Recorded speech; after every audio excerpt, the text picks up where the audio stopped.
Salam, selamat pagi Bapak Ibu Saudara, salam sejahtera dan salam sehat selalu untuk kita semua. Berjumpa kembali dalam renungan firman Tuhan pada pagi hari ini.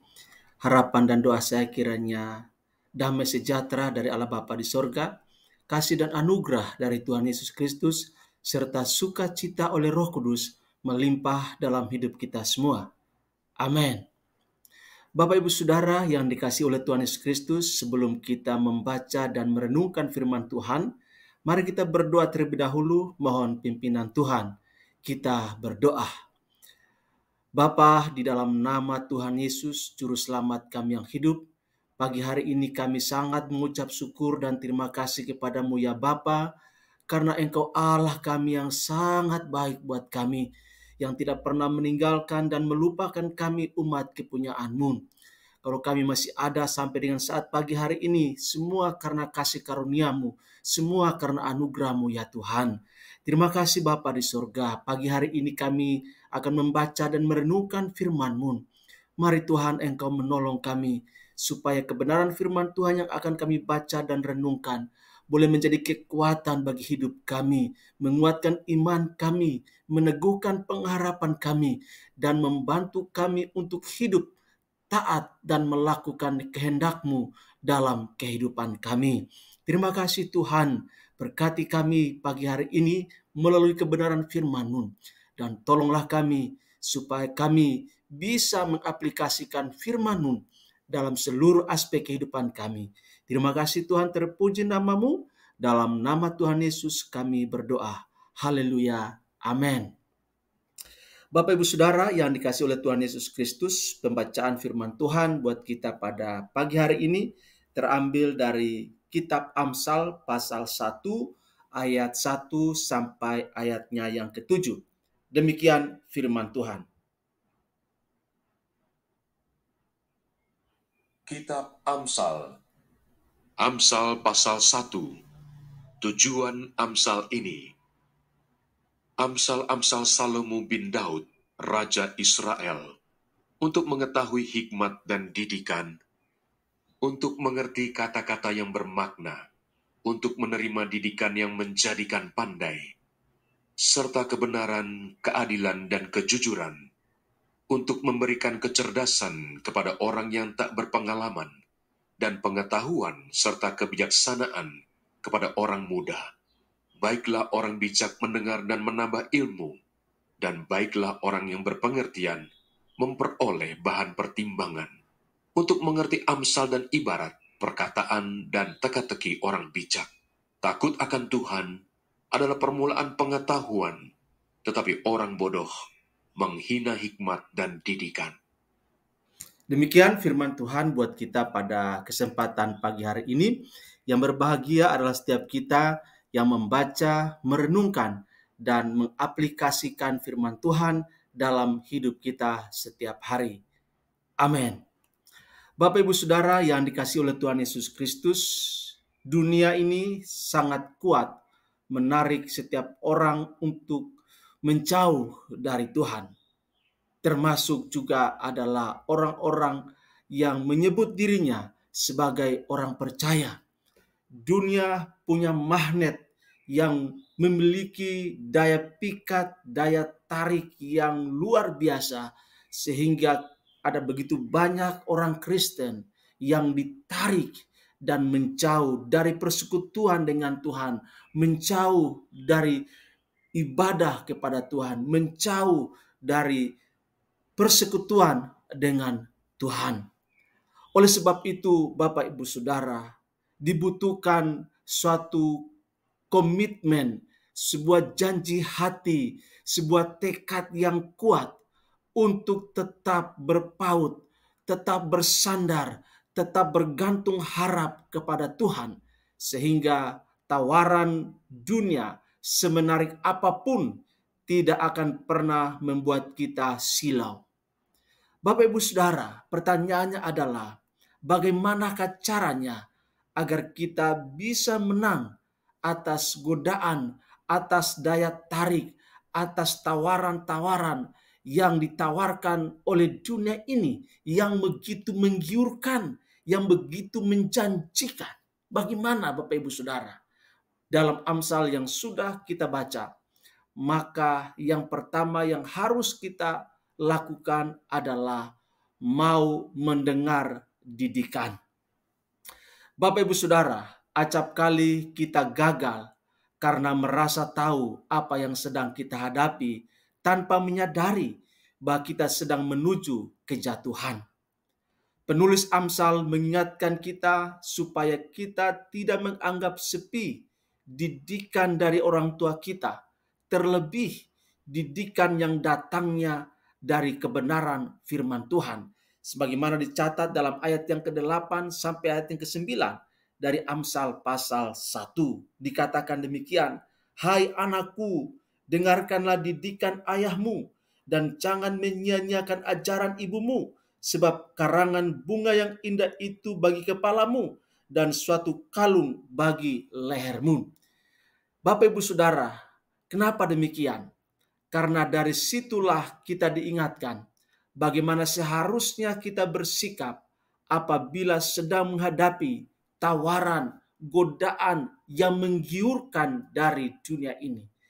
Tidak ada jaminan bagi siapapun untuk tidak jatuh dalam godaan kalau dia bersandar dan mengandalkan kekuatannya sendiri. Karena kekuatan kita tidak memadai dalam menghadapi setiap godaan yang datang. Tetapi dengan bersandar pada Allah dan firman-Nya, maka kita akan dikuatkan oleh Roh Kudus untuk menolak segala bentuk godaan dalam kehidupan kita.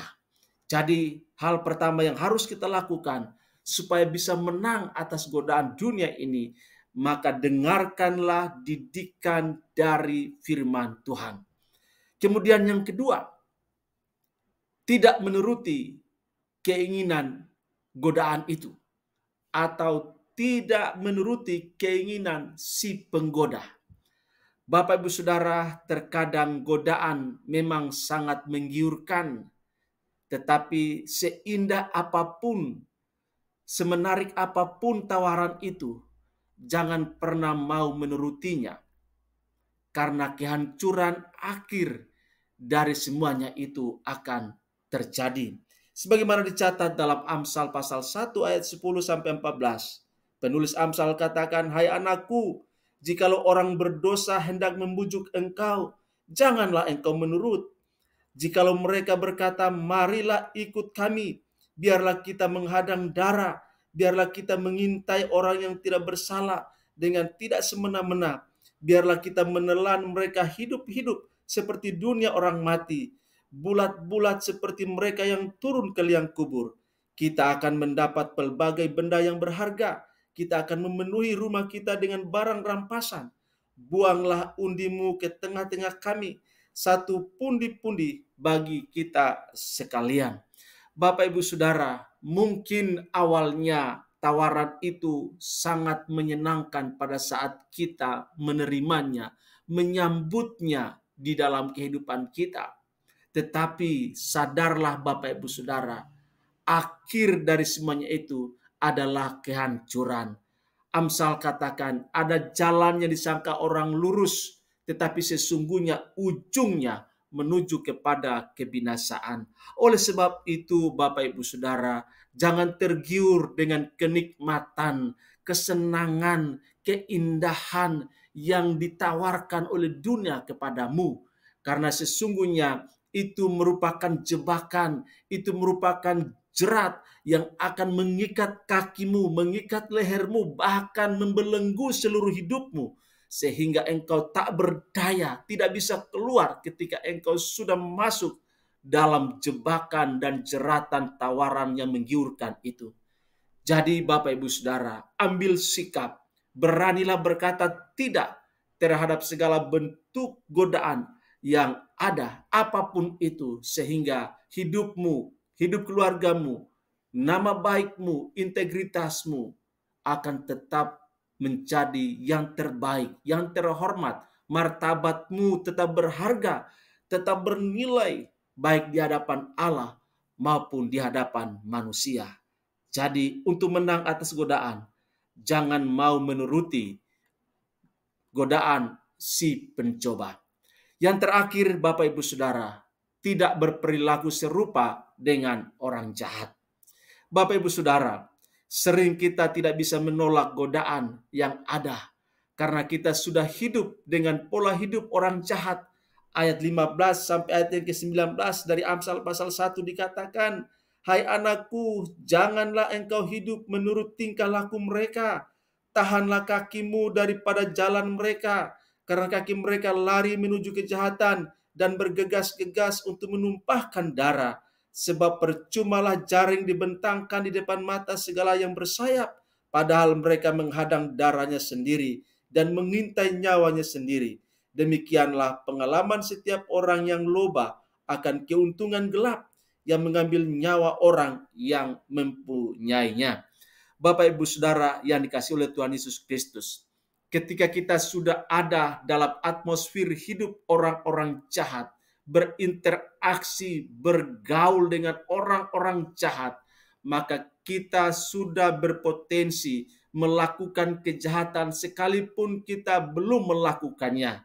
Pepatah atau nasihat orang tua mengatakan bahwa kalau kita bergaul dengan pencuri, lama-kelamaan kita akan menjadi pencuri. Kalau kita bergaul dengan penjudi, lama-kelamaan kita akan menjadi penjudi. Kalau kita bergaul dengan koruptor, maka lama-kelamaan kita akan menjadi koruptor. Kalau kita bergaul dengan orang tukang gosip, lama-kelamaan kita akan menjadi orang yang suka gosip, dan seterusnya, dan seterusnya. Oleh sebab itu, Bapak Ibu Saudara, untuk bisa menang atas godaan, berusahalah untuk tidak berperilaku serupa atau sama dengan orang-orang jahat. Jauhkan dirimu, sebab pergaulan yang buruk, kata firman Tuhan, merusak kebiasaan yang baik. Untuk itu, berusahalah keluar dari lingkaran kebiasaan jahat, dan percayalah kalau engkau memohon pertolongan Roh Kudus, pasti engkau akan memperoleh kemerdekaan. Engkau akan keluar dari lingkaran setan, dari komunitas, dari orang-orang fasik yang akan merusak hidup dan masa depanmu. Firman Tuhan jelas dalam 1 Korintus 15 ayat yang ke-33. Pergaulan yang buruk merusakkan kebiasaan yang baik. Jika kita ingin menang atas godaan yang ditawarkan dunia ini, jangan pernah abaikan didikan dari firman Tuhan. Beranilah berkata tidak terhadap godaan, dan keluarlah dari lingkaran kebiasaan orang-orang jahat yang ada di sekitar kita. Sehingga demikian, maka kita akan menjadi pribadi yang berkemenangan, pribadi yang mempermuliakan Tuhan, pribadi yang menjadi berkat. Demikian firman Tuhan buat kita pada kesempatan ini. Tuhan Yesus berkati dan shalom untuk kita semua. Amin.